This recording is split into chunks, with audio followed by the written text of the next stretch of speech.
धाकड़ खबर, बेखौफजुमा बेबाक अंदाज। धाकड़ खबर में आपका स्वागत है। मैं आपके साथ हूं अकरम रईस खान। ट्रंप ने अचानक आकर जंगबंदी का ऐलान कर दिया। कहा कि नेतन्याहू से मेरी बात हो गई है और कतर के जरिए हमने ईरान से बात कर ली है। लेकिन उसके बाद ईरान ने जिस तरीके से इजराइल पर हमले किए और बीरशेबा में 4 लोग मर गए, 22 लोग घायल हो गए और तबाही की तस्वीरें जो सामने आई, उससे लग रहा है कि भैया काहे की जंगबंदी, कैसी जंगबंदी। क्या ट्रंप ने फिर से एक बार अपना बड़बोलापन दिखा दिया?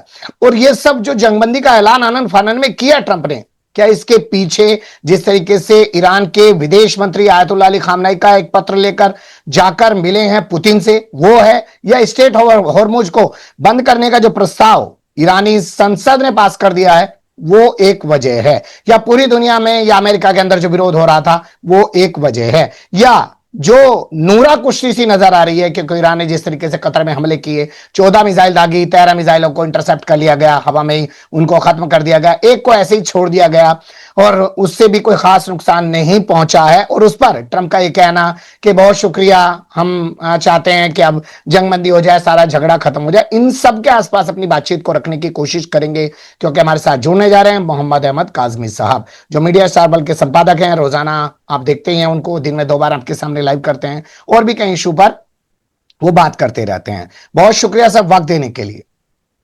जी, आपका बहुत बहुत शुक्रिया, आपने मुझे अपने शो में बुलाया।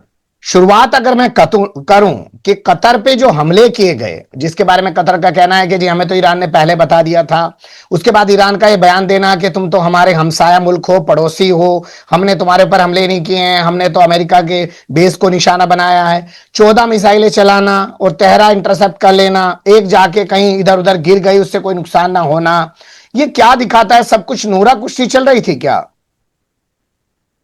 देखिए, 13 के इंटरसेप्ट होने की बात कंफर्म नहीं है, एक तो बात ये। दूसरा ये कि इंटरनेशनल जो कानून है उसमें हमले से पहले बताना एक रूटीन है, ये कानूनी जरूरत है।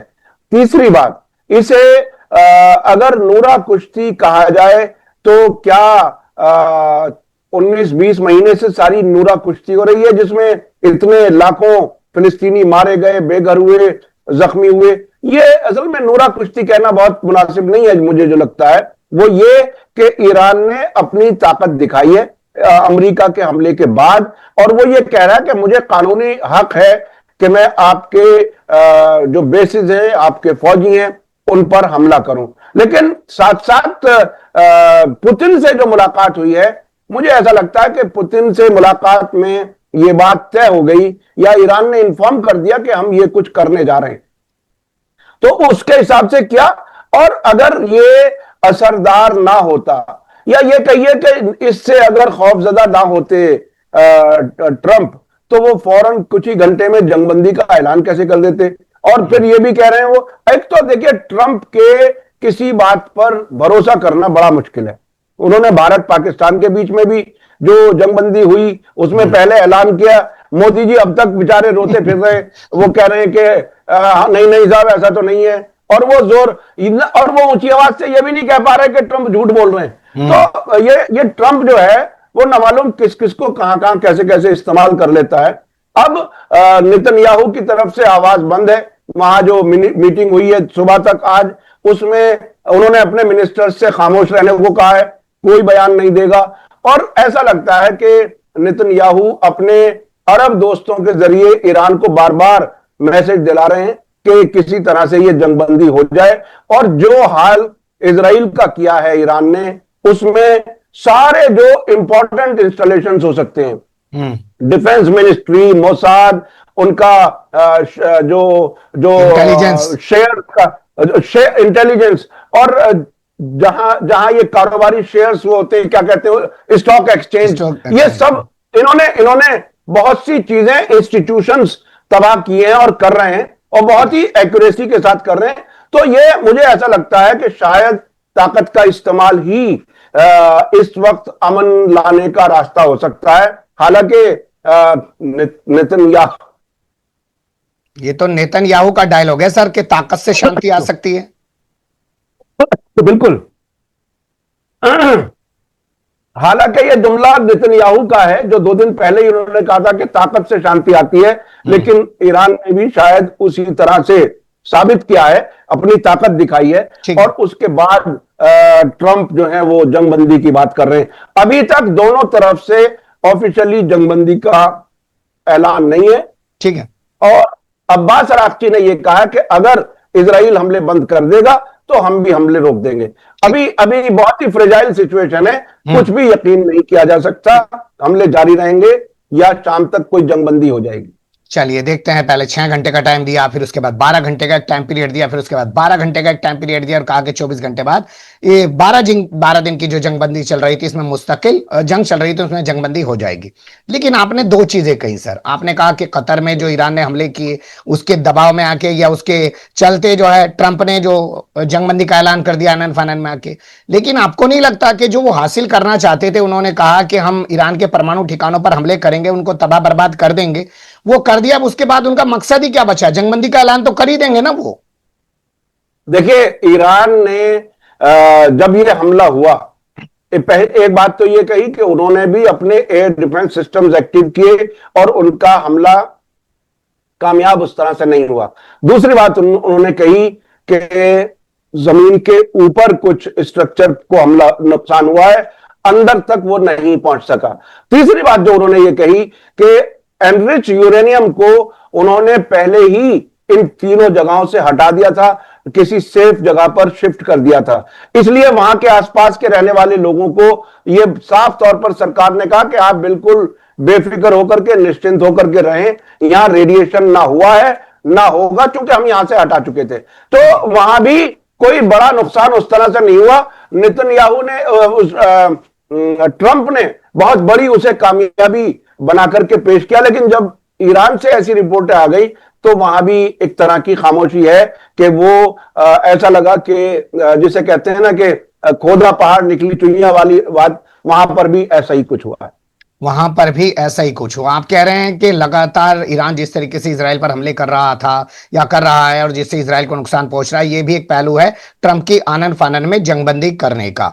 लेकिन फिर सवाल यहां पर बड़ा वही हो रहा है कि अगर आप ब्रिटेन के मीडिया को देखिए तो वो तो कह रहा है कि ईरान ने 2 चैनल्स के जरिए अमेरिका को बताया कि हम हमले करने जा रहे हैं। तो क्यों ना कहा जाए कि जो कतर में हुआ वो सिर्फ नूरा कुश्ती ही थी, नुकसान तो कुछ हुआ नहीं है। पहले ही वहां से अमेरिका ने अपने तमाम फाइटर जेट हटा लिए, सऊदी अरब भेज दिए और फौजियों को भी कोई नुकसान नहीं पहुंचा उसके। अभी देखिए नुकसान कितना पहुंचा है उसका असेसमेंट हो ये रहा है। देखिए हो ये रहा है, जहां भी हमले हो रहे हैं, जहां पर हमला होता है वो ये कहता है हमारा कोई खास नुकसान नहीं हुआ। अगर इसे इस तरह से भी देखें, ईरान ने भी कहा हमारा नुकसान नहीं हुआ, इधर अमेरिका भी कह रहा है हमारा नुकसान नहीं हुआ, तो फिर ये जंग कहां हो रही है? अच्छा, मैं आपको रोक रहा हूं, वो दूसरा चैनल कौन सा है कतर के अलावा जिसके जरिए ईरान ने अमेरिका को संदेश भिजवाया कि हम हमला करने वाले हैं? क्या ओमान है? हाँ, आवाज बीच में रुक गई थी, दोबारा कहिए आप अपना सवाल को। क्या जो दूसरे चैनल की बात कही जा रही है वो सर कि वो ओमान है कतर के अलावा, जिसके जरिए ईरान ने अमेरिका को संदेश भिजवाया पहले ही कि हम हमला कर रहे हैं? बहुत मुमकिन है। ओमान ने मीडिएटर का रोल अदा किया है। अभी जो बातचीत चल रही थी इस जंग से पहले, जब तक इजराइल ने ईरान पर हमला नहीं किया था, जो बातचीत चल रही थी वो ओमान के जरिए ही चल रही थी। और ओमान के दोनों तरफ रिश्ते अच्छे हैं, इसलिए बहुत मुमकिन है कि ओमान से भी कहलवाया हो। और ये इंटरनेशनल कुछ जो कवानीन जवाबित हैं उसके हिसाब से वो करना होता है। जब अभी आपने कई मौकों पर देखा होगा, जब इंडिया और पाकिस्तान के बीच में भी कुछ होता है तो ये भी एक दूसरे को इत्तला करते हैं कि हम ये कर रहे हैं, इसलिए मतलब आप गुस्सा ना करना, हम ये कर रहे हैं, जवाब ना देना या एस्केलेट ना हो। तो बहुत मुमकिन है कि इसी नजरिए से उन्होंने ये इत्तला दी। कुछ खबरें इराक से आई है, वहां पे 2 जगह पे अली इमाम जो वहां पे एयरबेस बना हुआ है, या इसके अलावा ताजी जो एयरबेस बना हुआ है वहां पे हमले हुए हैं। इसके अलावा सीरिया में भी एक एयरबेस जो बना हुआ है अमेरिका का, उस पर मोर्टार से हमले हुए हैं, लेकिन जिम्मेदारी कोई नहीं ले रहा है। तो ये जो हमले हुए हैं ये क्या ईरान ने किए या ईरान समर्थित लोगों ने किए? किसने किए? या खुद मोसाद ने ये हमले अपने ऊपर करा लिए या एयरबेस पर करा दिए ताकि अमेरिका को इस जंग में घसीटा जा सके, जाने ना दिया जाए यहां से? देखिए देखिए जिसे ईरान समर्थित जो वेस्टर्न मीडिया जिस तरह से कहता है, तकरीबन उसी तरह की टर्मिनोलॉजी आप इस्तेमाल कर रहे हैं। लेकिन मैं जो बात कह रहा हूं कि वहां इन सभी पूरे इलाके में जिनको ईरान के प्रॉक्सी कहा जाता है, ईरान उसके लिए कहता है कि ये प्रॉक्सी नहीं है, लाइक माइंडेड लोग हैं, ये दोस्त लोग हैं, ये हमारे प्रॉक्सी नहीं है, ये सब वो काम कर रहे हैं कि अपनी आजादी के लिए लड़ रहे हैं। तो जो इराक में भी जो रेजिस्टेंस है वो अमेरिका की वहां मौजूदगी के खिलाफ मुसलसल हमले करती है। वहां की पार्लियामेंट ने जनवरी 2020 में रेजोल्यूशन पास किया था इराक ने कि बाहर के मुल्कों की फौजों को यहां से जाना चाहिए। तो हर जगह अमेरिका के खिलाफ गुस्सा है और वो हमले कर रहे हैं। और चूंकि वो उनका ईरान से एक नजरियाती ताल्लुक है, जब ईरान पर हमला होगा तो वहां जवाब मिलेगा। ये बहुत ही नेचुरल रिएक्शन। आपने नजरिए की बात की, तो आजकल आप देख रहे होंगे ट्रंप जब से आ रहे हैं पिछले 2 बार से एक बयान दे रहे हैं कि साहब ईरान के अंदर बातें की जाती हैं कि डेथ अमेरिका, अमेरिका मुर्दाबाद, इजराइल मुर्दाबाद, ये किया जाता है वहां पे। तो ये मुर्दाबाद के नारे का गलत मतलब ट्रंप ने निकाल लिया है, या ट्रंप समझ गए हैं कि भैया ईरान जो है वो चाहता ही नहीं है कि हम दुनिया के नक्शे पर रहें? देखिए, अमेरिका रहे लेकिन दादागिरी के साथ ना रहे। ये है उसका मतलब। मर्ग बर अमेरिका, मर्ग बर इजराइल के जो नारे लगते हैं वहां पर जुमे की नमाज में और हर मौके पर, उसका मतलब यह है कि आप जबरदस्ती चौधरी बन के हमारे सर पे ना बैठो, कि वो है डेथ टू अमेरिका का मतलब। और वो तो उनके इस्लामी इनकलाब के बुनियादी उसूलों में से है। वो बिल्कुल पहले दिन से कह रहे हैं कि अमेरिका सबसे बड़ा शैतान है दुनिया का, इजराइल इस इलाके में कैंसरस नासूर है, इसे उखाड़ फेंकना बहुत जरूरी है। उनके फाउंडर लीडर ने कहा कि अगर दुनिया भर के मुसलमान एक एक बाल्टी पानी डाल दें इजराइल पर तो वो बह जाएगा। तो वो तो इस तरह की बात शुरू से कहते आए हैं, ये कोई आज नई बात नहीं है। और अमेरिका, देखिए, अमेरिका के 50 से ज्यादा डिप्लोमेट्स को 444 दिन यरगमाल बना के रखा था ईरान ने। तो ये वो रिश्ता है, और ये दुश्मनी इसलिए है कि इन्होंने इस मुल्क को तबाह करने में, शाह के जरिए लूटने में कोई कमी नहीं छोड़ी। तो जाहिर है वो गुस्सा है, बिल्कुल। आज भी गुस्सा है उस नजरिए के खिलाफ। बिल्कुल सही कह रहे हैं। और आप ये भी गुस्सा है कि जब से ईरान के अंदर क्रांति हुई है तब से ही इजराइल को दिक्कतें, दुश्वारियां इस पूरे इलाके में पैदा हो रही हैं, और उस इजराइल को पैदा हो रही हैं जिसको ब्रिटेन और अमेरिका ने यहां पर अपनी नाजायज औलाद के तौर पर एक तरीके से बसा रखा है। लेकिन अब हम चलते हैं स्ट्रेट हॉर्मुज की तरफ। अमेरिका कह रहा है कि स्ट्रेट हॉर्मुज को बंद करने पर ईरान की इकोनॉमी भी तबाह हो जाएगी। ये बात क्या सही साबित नहीं होती है जो मैं कहने जा रहा हूं? अब इराक और ईरान के बीच 8 साल जंग चली सर, दोनों एक दूसरे के खूब टैंकर डुबोते थे, लेकिन स्ट्रेट ऑफ हॉर्मुज तब भी बंद नहीं हो पाया था। स्ट्रेट ऑफ हॉर्मुज बंद करने का ज्यादा नुकसान ईरान को भी तो होगा ना, पैसा कहां से कमाओगे फिर? देखिए, स्ट्रेट ऑफ हॉर्मुज का बंद करने का बड़ा नुकसान जो होगा वो जीसीसी मुल्कों को होगा, और न सिर्फ जीसीसी मुल्कों को होगा, पूरी दुनिया को होगा। यह बताया जा रहा है कि 80% कीमतें बढ़ जाएंगी दुनिया भर में। कम से कम 25% तेल पूरी दुनिया का इस रास्ते से गुजरता है, 35% गैस वहां से गुजरती है।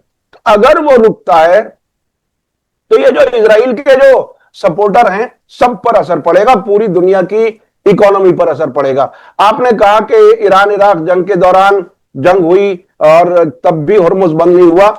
ईरान उस वक्त भी बहुत बार बार धमकी देता था। मैं एक दिन अभी 2-3 हफ्ते पहले एक ईरानी जर्नलिस्ट से बात कर रहा था, तो उसने कहा था कि देखिए बहुत आसान है हॉर्मुज बंद करना, 3-3.5 किलोमीटर चौड़ा रास्ता है ये, और इसमें अगर 2-3 जहाज, पुराने जहाज जाकर के तोड़ के खड़े कर दो तिरछे करके, तो ये रास्ता खुद ही बंद हो जाएगा। आपने देखा अभी तकरीबन 2 साल पहले सुएज में एक इसी तरह से जहाज फंसा था और पूरी दुनिया तिलमिला गई थी। अब बाबल मंदब बंद किया हुआ है इजराइल के लिए, पूरी दुनिया तिलमिलाई हुई है, अमेरिका, ब्रिटेन, इजराइल के लिए।